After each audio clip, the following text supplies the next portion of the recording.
처음에는 그냥 느낌이 이상했어요. 휴대폰을 뒤집어 놓기 시작을 했고 퇴근하고 와도 눈을 잘 안 마주치더라고요. 원래 평상시에 목뚝뚝했던 그런 사람이라서 뭐 말없이 그냥 뭐 있어도 그러려니 했어요. 그런데 언제부턴가 좀 이 사람이 예민하다, 아니 뭔가 좀 달라졌다라는 걸 제가 확실하게 느꼈거든요. 대부분 이제 핸드폰을 충전을 하거나 하면 그냥 액정을 위로 가게 놓잖아요. 그런데 충전을 하는데도 항상 핸드폰을 뒤집어 놓더라고요.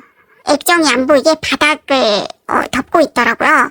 그래서 제가 이제 핸드폰을 잡고 따뜻하게 충전해 하면서 이거를 딱 뒤집었는데 갑자기 막 놀래면서 제 손을 탁 치는 거예요. 탁 치면서 건들지 마라, 건들지 마, 뭐 이랬나? 그렇게 하는데 제가 순간적으로 이 사람 표정이 확 바뀌면서 좀 느낌이 이상하다, 뭐 그런 생각이 이제 딱 들더라고요. 그래서 제가 아니 왜? 여자라도 생겼어? 핸드폰을 왜 만지면 이렇게 놀래고 그러는 거야?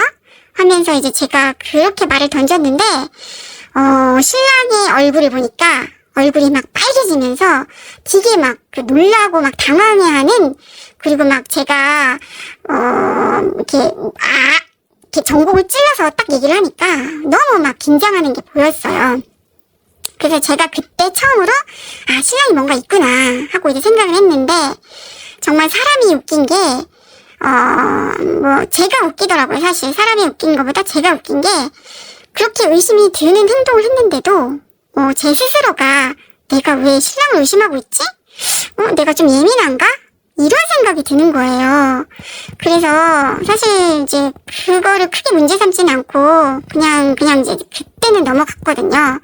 그런데 며칠 지나고 나서 이제 신랑이 술을 먹고 들어왔는데 먼저 잠이 드는 거예요. 근데 이제 제가 핸드폰을 이상하게 그늘따라 뭔가 느낌이 좀 있었는데, 핸드폰을 이제 딱 제가 만졌었거든요.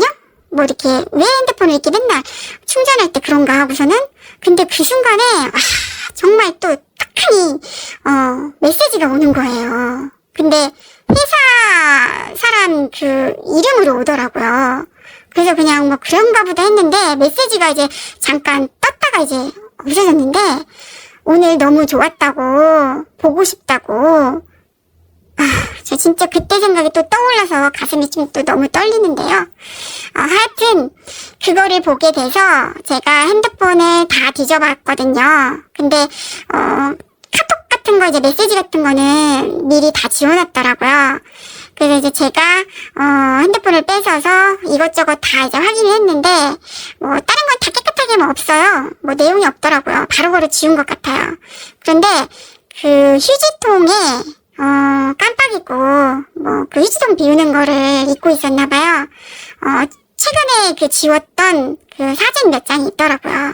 근데 그 사진 속에 그 어느 식당에서 그 찍은 사진인데, 거기에 이제 시간이 적혀 있고 날짜 뭐 이런 게 또 달력이 옆에 있더라고요. 근데 그때가 제가 아이를 데리고 친정에 갔을 때였거든요. 제가 그때는 이제 정확하게 그 날짜와 시간을 이제 기억하고 있어서 제가 아는데, 그때 그날이더라고요. 근데 사실 그 사진 속에 웃고 있는 그 신랑의 모습이 저를 친정으로 보내고, 이렇게 좋은 시간을 갖고, 여자하고 이렇게 환하게 웃고 있다는 그 모습을 보니까 아주 세상이 무너지는 기분이 들었어요. 뭐 여튼 그거를 알게 돼서 신랑한테 이제 말을 했더니 이제 신랑은 뭐 제가 증거를 다 얘기를 하니까 보여주고 이거 뭐냐 하니까 뭐 이제 잘못했다고 울면서 빌더라고요. 그래서 그때 맘 같아서는 이혼을 하려고 뭐 내쫓기도 하고 저도 집을 나가보기도 하고 했는데 사실 그게 쉽지가 않더라고요. 아이가 있다 보니까. 그래서 이제 저도 힘들고 마음 아팠지만 가정을 깨고 싶지 않아서 그냥 다시 잘 살아보기로 하고 뭐 각서도 받고 그렇게 하기로 했어요. 그런데 문제는 그 다음부터였어요. 사실 남편은 이제 저한테 점수 따려고, 일찍 오면 일찍 와서 또 정리도 하고, 집 정리도 하고, 아이 케어도 해주고, 또 늦게 오면 늦게 온다고 사진도 찍어서 보내주고, 전화도 하고 했거든요. 그런데 이게 온통 그냥 모든 게 다 의심스러운 거예요. 하나도 믿을 수 있는 게 없어요. 사실, 신랑이 진짜 회사에서 늦게 오는 거고 일하다 오는 게 맞을 텐데 그냥 저는 모든 게 다 의심이에요. 의심. 어딜 가도 의심이에요. 같이 있지 않는 한 의심스러워서 제가 정신병에 걸릴 것 같아요. 그래서 저도 몰래 휴대폰을 확인하게 되고 또 신랑의 뒷조사를 하게 되고 블랙박스도 제가 막 다 보게 되고 정말 이렇게 하긴 싫거든요. 그런데 자꾸 이런 행동들이 멈춰지지 않아요. 용서는 한다고 했거든요. 진짜. 그런데 마음이 아직 그때의 제 기억이 그냥 저를 자꾸 괴롭히고 있어요. 그래서 제가 너무 미쳐가고 있는 건 아닐까. 매일매일 하루하루가 힘들고, 그렇다고 지난 그 일을 덮기로 했는데, 계속 또 신랑한테 얘기할 수도 없고, 혼자 너무너무 힘들어요. 이 상황을 어떻게 헤쳐나가야 될지 고민이 됩니다.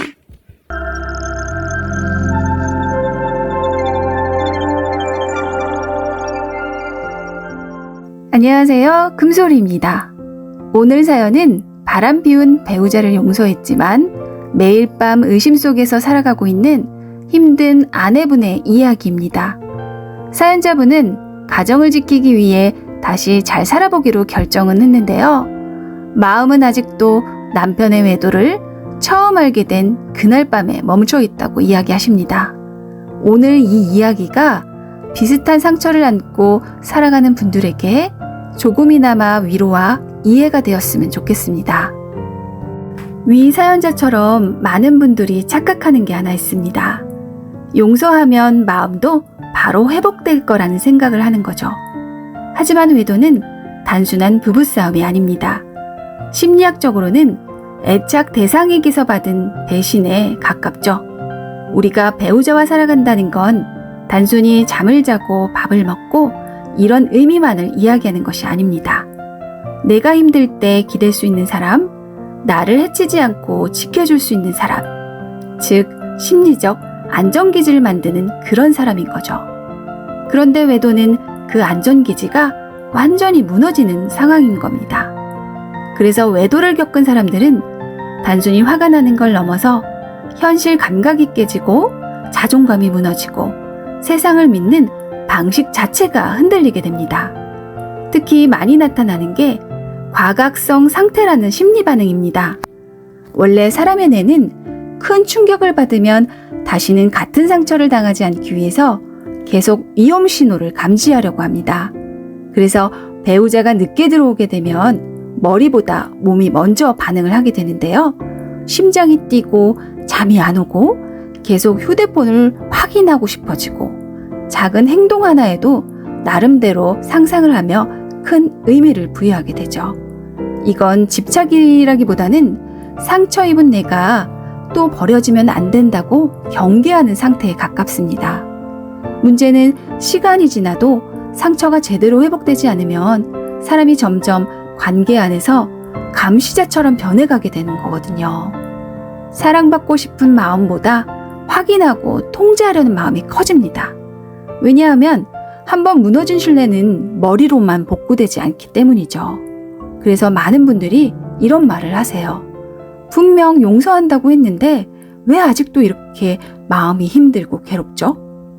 사실 이건 모순이 아니거든요. 용서는 결정일 수 있지만 회복은 감정의 시간이 아주 많이 필요합니다. 머리는 이미 끝났다고 말하지만 몸은 아직 끝나지 않았다고 느끼는 거죠. 특히 상처받은 마음은 사건 자체보다 그때 느꼈던 감정을 오래 붙잡고 있습니다. 나는 사랑받는 사람이라고 믿었는데, 평생 내 편일 줄 알았는데, 나는 안전하다고 생각했는데, 그 믿음이 무너진 순간의 충격들이 계속 마음속에 남아있는 거예요. 그래서 어떤 분들은 남편이 진심으로 노력하고 있는데도 계속 눈물이 나고 불안해합니다. 그건 현재의 남편 때문이 아니라 과거의 상처가 아직 현재형으로 살고 있기 때문이죠. 상처는 잊으라고 해서 잊혀지는 게 아닙니다. 괜찮은 척 한다고 회복되는 것도 아니고요.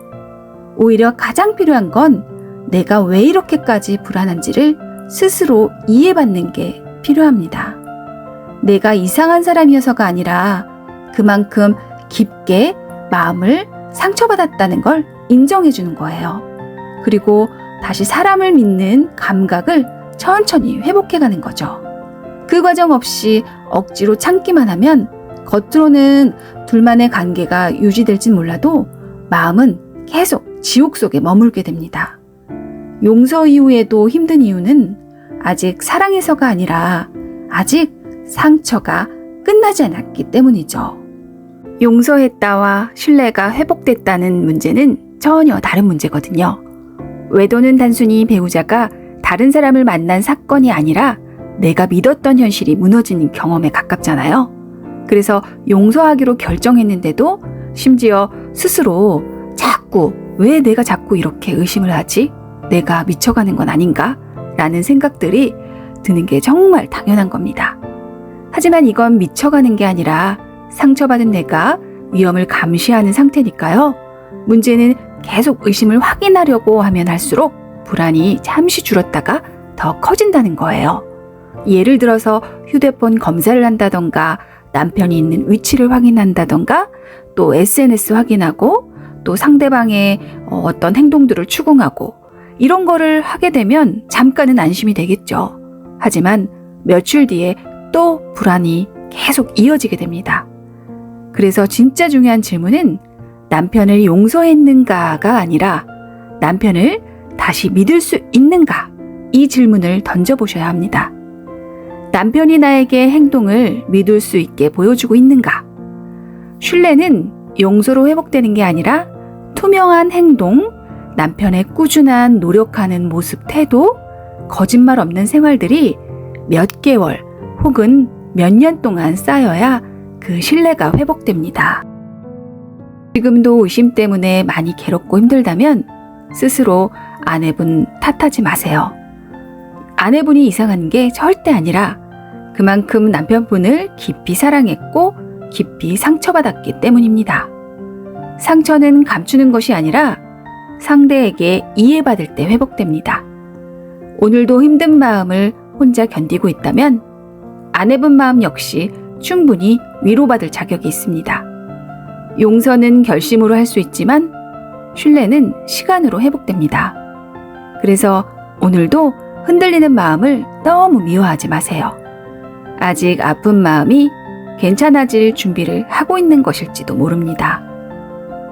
아내분의 상처가 조금씩 아물어 가기를, 그리고 언젠가 다시 평온한 하루를 만날 수 있기를 바랍니다.